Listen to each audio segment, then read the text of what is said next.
జై గురుదత్త. శ్రీ గురుభ్యో నమ. అందరికీ నమస్కారం. అనంత భక్తి ఛానల్కి స్వాగతం. ఆ దత్తాత్రేయుని కృపాకటాక్షములు మనందరి మీద ఉండాలని కోరుకుంటూ శ్రీ గురు చరిత్రలోని జ్ఞానకాండం నందు గురు శుశ్రూషణ మాహాత్య వర్ణనము అనే 16వ అధ్యాయంలోని 2వ భాగాన్ని మనం ఇవాళ పారాయణ చేసుకుంటాం. మొదటి భాగంలో దౌమ్య మహర్షి తన ముగ్గురు శిష్యులను వేదాధ్యయనకై వచ్చిన వారిని ఎలా అనుగ్రహించారో మనం తెలుసుకుంటున్నాము. మొదటి శిష్యుడు అయినటువంటి ఆరుణిని అనుగ్రహించారు దౌమ్య మహర్షి వారు. తర్వాత కథను మనం తెలుసుకుందాం. ఈ ప్రకారంగా దౌమ్య మహర్షి మొదటి శిష్యుడు అయిన ఆరుని పాంచాలును వాణ్ణి కృతార్థుని చేశాను. బైదుడు అను పేరు గల రెండవ శిష్యుణ్ణి తన శుశ్రూష చేస్తున్నప్పుడు అతని అంతఃకరణను పరీక్షించడం కోసం గురువు అయినటువంటి దౌమ్య మనుష్యుడు ఇలా అన్నాడు: నాయన, నీకు ఒక పనిని అప్పగిస్తాను. నీవు మన పొలంకి వెళ్ళి అచ్చట ఉన్న పైరును రాత్రింబవళ్ళు రక్షించవలెను. పంట చేనును జాగ్రత్తగా రక్షించి ధాన్యాన్ని ఇంటికి చేర్చవలెను. ఇది నీ బాధ్యత అని చెప్పగా అతడు చాలా సంతోషంతో, గురుదేవ, మీ ఆజ్ఞను నిర్వహించెదను అని చెప్పి గురువు పాదాలకు వందనము చేసి చాలా సంతోషంతో గురువు గారి పొలం వైపుకు వెళ్ళాడు. పంట చేను పక్వం అయ్యేంత వరకు రాత్రి పగళ్ళు కష్టపడి దాన్ని రక్షించాడు. తర్వాత పంట చేనును కోసి ధాన్యాన్ని సిద్ధపరిచి ఒక రాశిగా చేసి తన గురువు దగ్గరికి వెళ్ళి నమస్కరించి, గురుదేవ, ధాన్యాన్ని చక్కగా సిద్ధపరిచి రాశిగా చేసి పోశాను. ఇక ధాన్యాన్ని ఇంటికి చేర్చాలి. అందుకు మీరు అనుగ్రహించండి అని ప్రార్థించాడు. అప్పుడు దౌమ్య మునీశ్వరుడు తన శిష్యుణ్ణి పరీక్షించాల్సి, శిష్య శిరోమణి, సరే, మంచిది, పొలంలో చాలా కష్టపడ్డావు. ఇక ఇప్పుడు సిద్ధమైన ధాన్యాన్ని ఇంటికి చేర్చాలి కదా అని అతనికి ఒక బండిని, దానికి ఒక దొన్నపోతును కట్టి గురువు ఇలా అన్నాడు: నాయన, ఈ బండిని తీసుకుని వెళ్ళి వెంటనే ధాన్యాన్ని తీసుకుని రమ్ము అని చెప్పాడు. ఆ శిష్యుడు ఆ దున్నపోతును కాడికి ఒకవైపున కట్టి రెండవ వైపు ఇంకొక దున్నపోతు లేదు కాబట్టి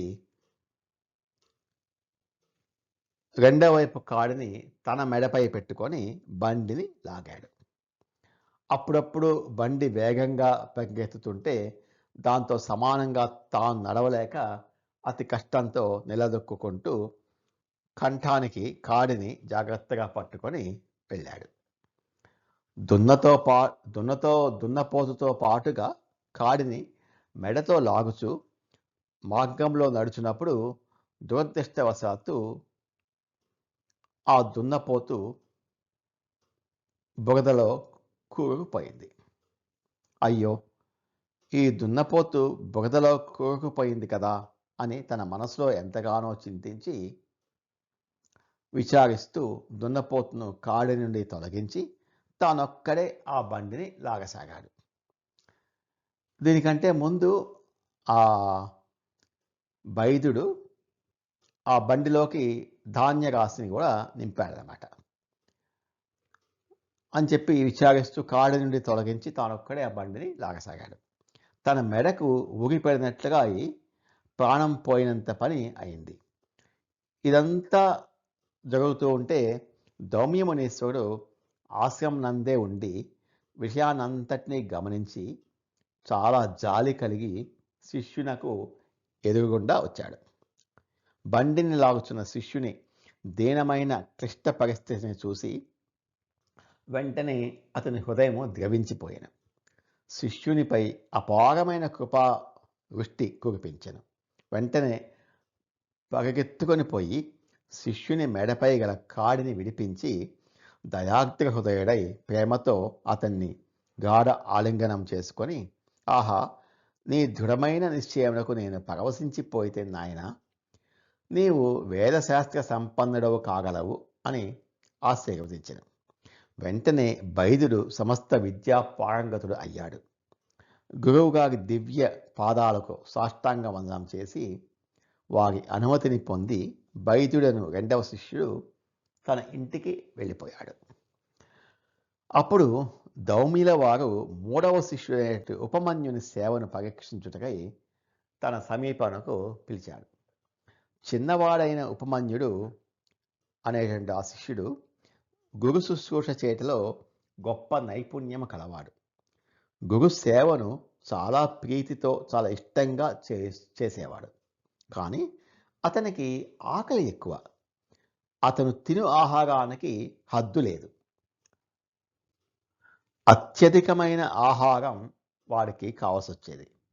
కాబట్టి అతనికి విద్య అవ్వటం లేదు. తత్కారణంగా ఈ మూడవ శిష్యుడైన ఉపమన్యుని పరీక్షించుటకై దౌమ్యుడు ఒక చక్కని ఉపాయాన్ని ఆలోచించాడు. నాయన ఉపమన్యు, నీకు ఒక పనిని అప్పగించదను. అదేంటంటే, ప్రతినిత్యము మన పశువులను అడవులకు తీసుకువెళ్ళి వాటిని కడుపు నిండా మేపుకొని చాలా జాగ్రత్తగా రక్షిస్తూ మళ్ళీ ఆశ్రమానికి చేర్చాలి. ఉదయం పశువులను తీసుకుని వెళ్ళి సాయంత్రం వరకు దాన్ని రక్షించి మళ్ళీ సాయంత్రం అయిన తర్వాత మళ్ళీ రావాలి అని నియమాన్ని విధించి వెళ్ళమని ఆజ్ఞాపించాడు. వెంటనే ఆ శిష్యుడు గురువుగారి పాదాలకు వినయంతో నమస్కరించి అడవులో మేపుకటకై పశువులను తీసుకుని వెళ్ళాడు. అక్కడ పశువులను మేపసాగాను. పొద్దెక్కిన కొలది అతనికి ఆకలి అధికం అయ్యేది. వెంటనే పశువులను ఇంటికి తీసుకొని వచ్చేశాడు. అది చూసి గురువు కోపించి, ఏమిగా, ఇంత తొందరగా వచ్చినావేమిటి అని ప్రశ్నించాను. సూర్యుడు అస్తమించే వరకు అడవులో పశువులను రక్షించమని, అప్పటి వరకు మేపుచుండాలి అని, ఇదే విధంగా ప్రతిరోజు చేయాలి అని నీకు ఉదయమే చెప్పాను కదా. అందుకు అంగీకరించిన నీవు వెంటనే పశువులను తీసుకుని వచ్చి ఎందుకు అని ఆగ్రహించాడు. ఒరే, రేపటి నుండి సూర్యాస్తమయం అయ్యేంత వరకు పశువులను అరణ్యంలో కాచుచుండము. అస్తమయం అయిన తర్వాతనే గోవులను తీసుకుని ఆశ్రమానికి రావాలి అని గట్టిగా మందలించి చెప్పాడు. అప్పుడు ఆ శిష్యుడు గురువు యొక్క ఆజ్ఞను శిరసావహించి ఉదయాన్నే గోవులను తీసుకొని అడవికి వెళ్ళాడు. అవి నదీ తీరంలో తిరుగుతూ ఉంటే తాను నదిలో దిగి స్నానం చేశాడు. అక్కడికి సమీపంలో 4 బ్రాహ్మణ ఇండ్లు ఉన్నాయి. వారి ఇండ్లకు వెళ్ళి భిక్ష చేసి కమ్మగా భోజనం చేసి సాయంకాలం వరకు గోవులను మేపాను. ప్రతినిత్యము ఇదే విధంగా పశువులను కాచి వాటిని మేపుతూ రాత్రికి ఇంటికి పశువులతో పాటు తాను కూడా వచ్చేవాడు. కొంతకాలం జరిగిన తర్వాత ఒకనాటి ఉదయము దౌమ్యుడు తన శిష్యుని ఇలా అడిగాడు. నీవు నిత్యము ఉపవసించినప్పటికీ నీ దేహము ఇంతటి పుష్టిగా ఎలా ఉంది అని గురువు శిష్యుణ్ణి ప్రశ్నించాడు. శ్రీ గురుదేవుల మాటకు బదులుగా ఉపమన్యుడు ఇలా అన్నాడు. గురుదేవా, నదీ తీరమునకు దగ్గరలో బ్రాహ్మణుల ఇండ్లకు వెళ్ళి భిక్ష చేసి దాన్ని తింటున్నాను అని చెప్పాడు. ఈ విధముగా ప్రతినిత్యము భిక్ష తెచ్చుకొని భోజనం చేసి సాయంత్రానికి పశువులను తీసుకొని మళ్ళీ ఇంటికి వస్తున్నాను అని శిష్యుడు అయినటువంటి ఉపమన్యుడు సావధానంగా సమాధానం చెప్పాడు. వెంటనే శ్రీగురుడు ఉగ్రుడై అతనితో ఇలా అన్నాడు. ఓగి మూర్ఖుడా, నన్ను వదిలి భోజనం చేయుచుంటివా? వేరే ఇంట్లో భిక్ష చేసిన ఆహారాన్ని ప్రతిదినము ఇంటికి తెచ్చి నాకు ఇవ్వాలి. తర్వాత నువ్వు మళ్ళీ పశువుల వద్దకు వెళ్ళి వాటిని మేపి మళ్ళీ రాత్రి వేళకే రావాలి. ఇది నా ఆజ్ఞ అని హెచ్చరించాడు. మరునాడు గురువు యొక్క ఆజ్ఞను అనుసరించి పశువులను అడవికి తీసుకుని వెళ్ళాడు. రోజులాగే భిక్ష చేసి అది తీసుకుని వెళ్ళి ఇంటిలో ఇచ్చాడు. అతనికి ఇంటిలో చేసిన భోజనంతో ఎప్పుడూ కడుపు నిండేది కాదు. కాబట్టి మళ్ళీ ఇంకో చోట్లకు వెళ్ళి మళ్ళీ భిక్షను యాచించి భుజించేవాడు. ప్రతిరోజు 2 పర్యాయాలు భిక్ష చేయడము, మొదటి భిక్షను ఇంట్లో ఇవ్వటము, రెండవ భిక్షని తాను తినడము, ఇలా కాలం గడిచిపోయింది. ఇలా కొన్ని రోజులు అయిన తర్వాత అతని శరీరము మరింత పుష్టిగా తయారయ్యాది. అది చూసిన గురువు శిష్యుణ్ణి పిలిచి అందుకు కారణం ఏమిటి అని అడిగాడు. శిష్యుడు ప్రతిరోజు 2 పర్యాయాలు భిక్ష చేయుచున్నాను.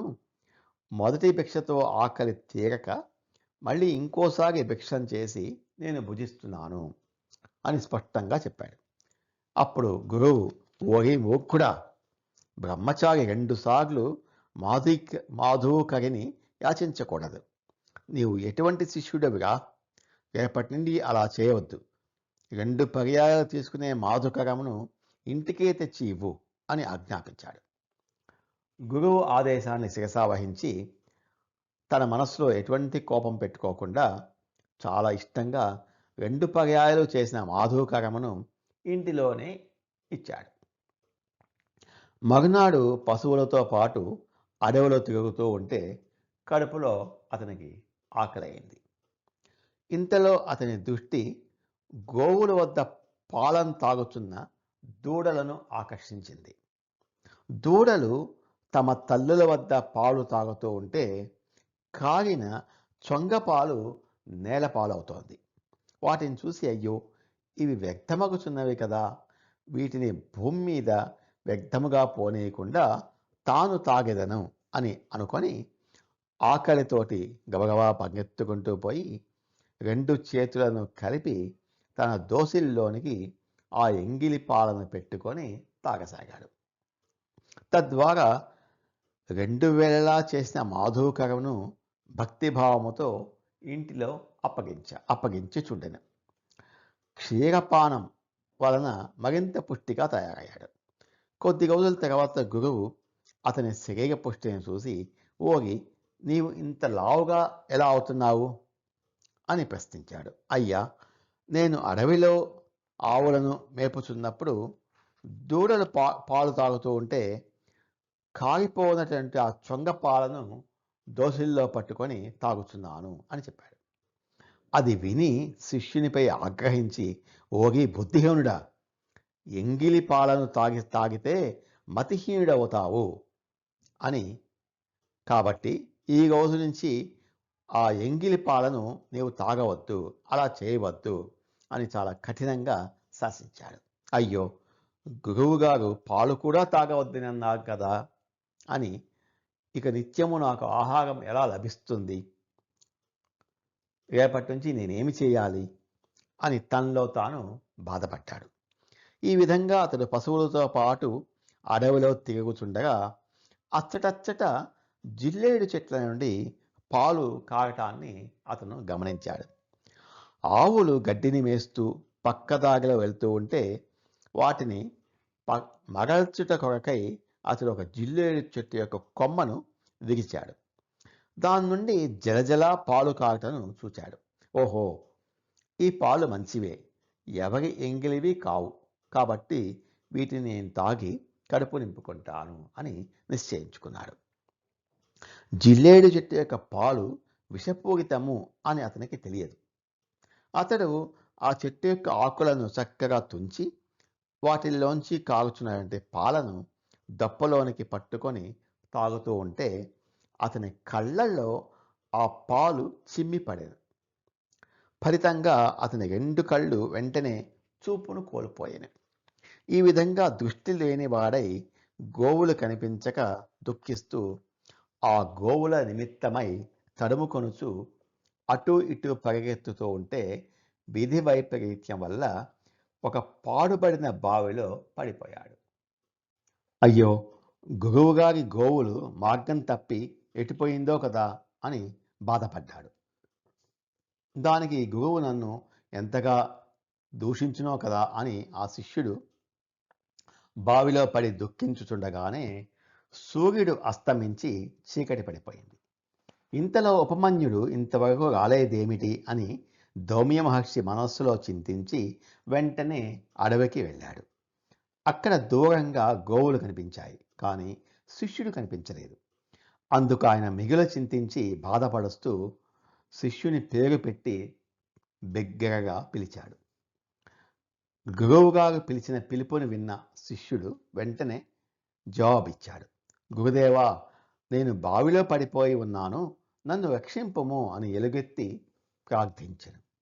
శిష్యవత్సలుడు అయినటువంటి ధౌమ్య మహర్షి బావి వద్దకు వచ్చి తన శిష్యుణ్ణి పైకి లేవదీసి జరిగిన వృత్తాంతాన్ని అంతా విని దయాగ్ర హృదయుడై శిష్యుని చేష్టలకు జాలిపడెను.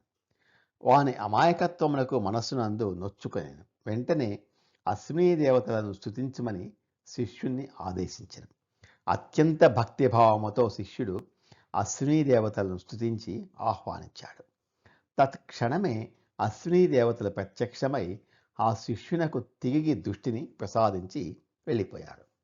శిష్యుడు చాలా ఆనందంతో గురుదేవుల పాదపద్మాలకు నమస్కరించి ఆయనకి ఎదురుగుండా నిలబడి గురుదేవుని ఎన్నో విధాలుగా స్తుతించాడు. అందుకు ధౌమ్యుడు చాలా సంతోషించి శిష్యుణ్ణి చేరదీసుకొని గాఢమైన ఆలింగనాన్ని ఇచ్చాడు. చనువుతో అతని శిరస్సును నిమురుతూ బుజ్జగించి, శిష్యోత్తమ, నీ పట్ల నేను చాలా సంతోషం పొందాను అని శిష్యుని ఎడల ప్రసన్నుడై ఆ మహర్షి ఉపమన్యు శిరముపై తన దివ్యమైన హస్తాన్ని ఉంచాడు. తక్షణమే గురువు యొక్క హస్తమస్తక స్పర్శమాత్రం చేత త్రుటిలో ఆ శిష్యుడు సకల వేదశాస్త్ర పారంగతుడు అయ్యాడు.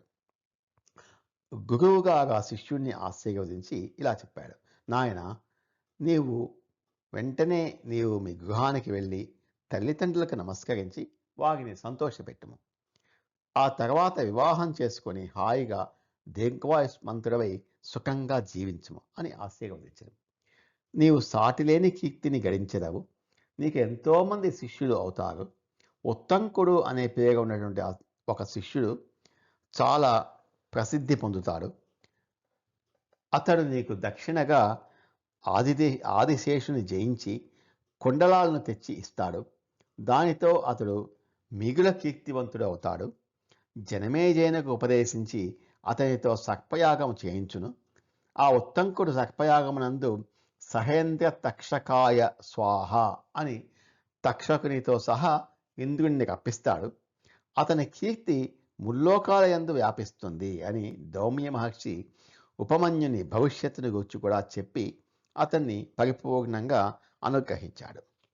ఓయి బ్రాహ్మణముని, గురుకృప ఎంతయో సమర్థవంతమై ఉండును. గురువును దూషించువారు లేదా గురువును ద్వేషించువారు పుణ్యలోకాలు ఎలా పొందుతారు? గురుద్రోహైన పాతకులు కుంభీపాకమనే నరకంలో మగ్గిపోతారు. గురువును సంతృష్టిపరిచిన వారికి సాధ్యము కానిదంటూ ఏదీ లేదు. అటువంటి వారికి సమస్త విద్యలు సిద్ధించుటకు తుటి కాలం కూడా పట్టదు. అది నీవు గ్రహించము. ఓ బ్రాహ్మణముని, వ్యధగా ఎందుకు తిరుగుతున్నావు? నీవు వెంటనే ఇంతకు ముందు ఆశ్రయించినటువంటి ఆ గురువు దగ్గరికి వెళ్ళు. అతడే నిజంగా నేను తరింపచేయగల సమర్థుడు. ఆయన హృదయమును నీవు సంతుష్టపరిస్తే నీకు తప్పక మంత్రసిద్ధి కలుగుతుంది. ఈ విధంగా నీలో నీవు నా మాటను దృఢంగా నిశ్చయించుకొను. ఎంత మాత్రమో ఆలస్యం చేయకుండా వెంటనే నీ గురువు యొక్క పాదాలను ఆశ్రయించము అని గురునాథుడు చాలా స్పష్టంగా అతనికి చెప్పాడు. శ్రీ గురునాథుని ఆదేశాన్ని విన్న బ్రాహ్మణుడు గురుమూర్తి పాదాలపై తన శిరస్సును ఉంచి నమస్కరించి అనేక విధాలుగా స్తుతించి ఇలా అన్నాడు. గురుమూర్తి, మీకు జయము జయము. మీరు కృపతో పరమార్థ తత్వాన్ని నాకు బోధించారు. దాని ద్వారా నేను అచ్చమైన పరమార్థాన్ని కూడా గ్రహించాను. నిజానికి నేనే గురుద్రోహిని అయ్యాను. గురువు పట్ల మహా అపరాధం చేశాను. గురు చిత్తమును చాలా బాధించాను. అటువంటి ఆ గురుమూర్తి అటువంటి గురుమూర్తి నన్ను ఎలా సంతోషిస్తాడు? ఇనుప ముక్క విరిగితే తిరిగి అతికింపవచ్చును, కానీ మనస్సు విరిగితే తిరిగి అతికించుట కష్టం కదా. బంగారము, ఇనుము మొదలైన లోహధాతువులు విరిగిపోతే వాటిని తిరిగి అతికించవచ్చును, కానీ ముత్యమే పగిలిపోతే దాన్ని తిరిగి అతకటం ఎట్లు? మనస్సు విరిగితే దాన్ని అతకటం అసాధ్యం. పతితుడనే నా మనస్సు పగిలిపోయింది. నా జీవితము వ్యర్థమైంది. నేను జీవించి ప్రయోజనం ఏమి? గురుద్రోహి అయిన ఈ నా శరీరం వల్ల ఉపయోగం ఏమి? నాకు జీవించాలి అనేటువంటి ఇచ్చ లేదు. గురుద్రోహిగా మారిన నేను గురువు కోసమే నా ప్రాణాలను వదిలివేస్తాను అని ఆ బ్రాహ్మణుడు శ్రీ గురుమూర్తి యొక్క పాదాలయందే తన ప్రాణాలను వదిలివేయటకు నిశ్చయించి లేచి నిలబడ్డాడు. వెంటనే గురుమూర్తి ఆ బ్రాహ్మణుని ఉద్దేశించి ఇలా అన్నాడు: ఓ ఈ బ్రాహ్మణుడా, నీకు ఇప్పటికి నిజమైన పశ్చాత్తాపం కలిగింది. అగ్ని ఎండుగడ్డిని ఎట్లు దహిస్తుందో తనకు కలిగిన పశ్చాత్తాపం యొక్క తప్తం వలన అంతఃకరణం కూడా అలాగే శుద్ధి అవుతుంది. అగ్ని కర్పూర కలికను సమూలంగా దహించి వేసినట్టుగా పశ్చాత్తాపం చేత పాపాలన్నీ కూడా నశించిపోతాయి. నీ పాపాలను గురించి మర్చిపోము. ఇప్పుడు నీ మనసులో చెలగగిన అనుతాపమే ఆ పాపారాశినంతటినీ భస్మీపటలము చేసేసింది. నీవు 100 జన్మల నుండి చేసిన పాపాలన్నీ ఈ క్షణమే పటాపంచలైపోయింది. నీవు ఎంతమాత్రం దుఃఖింపవద్దు, చింతింపవద్దు. నీ దురితము అంతయు దగ్ధమైపోయింది. ఇక నీవు శ్రీ గురు పాదాలను నీ మనస్సునందు చక్కగా స్మరింపుము అని చెప్పి గురుమూర్తి ఆ బ్రాహ్మణుణ్ణి అనుగ్రహించి అతని తలపై తన దివ్యహస్తాన్ని ఉంచాడు. అతడు వెంటనే సర్వ విద్యా పారంగతుడు అయ్యాడు. అంతటా ఆ బ్రాహ్మణుని హృదయం నందు అత్యంత భక్తిభావం పొంగి పొగలుచుండెను. గురుమూర్తి దయాగ్ర హృదయమునకు అంతులేని వారి అనుగ్రహపు తీరునకు అతని యొక్క వడలు పులకించిపోయింది. కనుల వెంబడి బాష్ప కణములు కారుతుంటే గద్గద కంఠుడై తన చేతులను దోసిల్లాగా పట్టి గురుచరణ పాదాలకు శిరస్సాష్టాంగవందనం ఆచరించి లేచి నిలబడి వినమ్రంగా తలను వంచి ఇలా స్తుతించాడు: స్వామి గురుమూర్తి, మీరే జగద్గురువులు, త్రిమూర్త్యాత్మక అవతార స్వరూపులు. మీ కృపను పొందిన పిదప ఈ శరీరంలో పాపరాశికి తావు లేదు. భాస్కరుడు ఉదయించిన వెంటనే అంధకారములకు తావుండదు కదా. అలాగే మీ కృప సోకిన ఈ శరీరం నందు పాపాలు ఎలా ఉంటుంది అని అనేక విధాలుగా శ్రీ గురునాథుని భక్తితో స్తుతించినప్పుడు అత్యంత హర్షపులకాంతుడై అతని కంఠము గద్గదం అయింది. శరీరము రోమాంచితమైంది. అంతట నిర్మలమైన మనస్సుతో ఆయన పాదాలపై తన శిరస్సును ఉంచి తన్ను తరింపచేయమని అనేక రకాలుగా ఎంతో దయనీయంగా శ్రీ గురుమూర్తిని ప్రార్థించాడు. అతని మనసులోని దృఢమైన నిశ్చయాన్ని చూసిన శ్రీ గురుమూర్తి అతని పట్ల అత్యంత ప్రసన్నుడై అతని శిరమును తన వరదహస్తముతో మళ్ళీ తాకాడు. పరుసవేదిని స్పృశించిన వెంటనే ఇనుము బంగారంగా మారినట్లుగా ఆ బ్రాహ్మణునకు దివ్యమైన తత్వజ్ఞానం కలిగింది. అతని ఎడల చంద్రమౌళీశ్వరుడు అగు శంకరుడు ప్రసన్నుడు అయ్యాడు. ఆ బ్రాహ్మణునికి లభించిన భాగ్యమును మనం ఏమని కొనియాడగలము? ఆ బ్రాహ్మణ ముని అంతులేని ఆనందంతో ఉప్పొంగిపోయాడు. అంతట శ్రీగురుడు ఆ బ్రాహ్మణుని చూసి ఇలా అన్నాడు: నాయనా, నా మాటను తలదాచి నీవు వెంటనే నీ యొక్క గురుమూర్తి వద్దకు వెళ్ళు అని ఆజ్ఞాపించాడు. నీవు నీ గురుమూర్తి వద్దకు వెళ్ళి వారికి అత్యంత భక్తిభావంతో నమస్కరించు. అప్పుడు అతడు చాలా సంతోషిస్తాడు. ఆయనే నేను అని అనుకో. ఈ మాటను నీవు మరవద్దు అని గురుమూర్తి ఆ బ్రాహ్మణునకు చెప్పాడు. శ్రీ స్వామివారి ఆజ్ఞను గైకొని వెంటనే ఆ బ్రాహ్మణ ముని ఇంతకుముందు ఉన్నటువంటి తన గురువు వద్దకు వెళ్ళాడు. అటు పిమ్మట శ్రీ గురునాథుడు అచ్చటి నుంచి భువనేశ్వరి క్షేత్రమైన బిల్లవటి గ్రామానికి వచ్చారు. కృష్ణా పశ్చిమ తీరాన ఉన్నటువంటి ఔదంబర వృక్షం కింద శ్రీగురుడు గుప్తంగా ఉండిపోయాడు. అక్కడ కృష్ణానది తూర్పు దిశగా ప్రవహించును అని సిద్ధుడు నామధారకునితో శ్రీ గురుమూర్తి బిల్లవటి గ్రామంలో ఉన్నప్పుడు వారి మహిమ ఎన్నో విధాలుగా వెల్లడి అయింది. ఆయన చాలా ప్రసిద్ధి పొందాడు అని చెప్పాడు. దాన్ని గురించి ఆ తర్వాత నీకు వివరించి చెప్పేదను అని పలికెను. శ్రవణము చేయుటకు ఆహ్లాదభరితముగా ఉండి మహా మహిమాన్వితమై ఉండి సకల జనుల సమస్త అభీష్టాలను నెరవేర్చగలిగిన సిద్ధముని నామధారకుల మధ్య జరిగిన సంవాదాత్మకమైన శ్రీ గురుచరిత్రమును గంగాధరాత్మడైన సరస్వతి లోకానికి ప్రకటించెను. శ్రీ నృసింహ సరస్వతి ఉపాఖ్యానంలో జ్ఞానకాండంలో గురు శుశ్రూషణ మహాత్య వర్ణనము అనే ఈ 16వ అధ్యాయం సమాప్తం. జయ గురుదత్త. శ్రీ గురుదత్త. నమో భగవతే వాసుదేవాయ. ఏతత్ ఫలం శ్రీ గురుచరణారవిందార్పితమస్తు. స్వస్తి.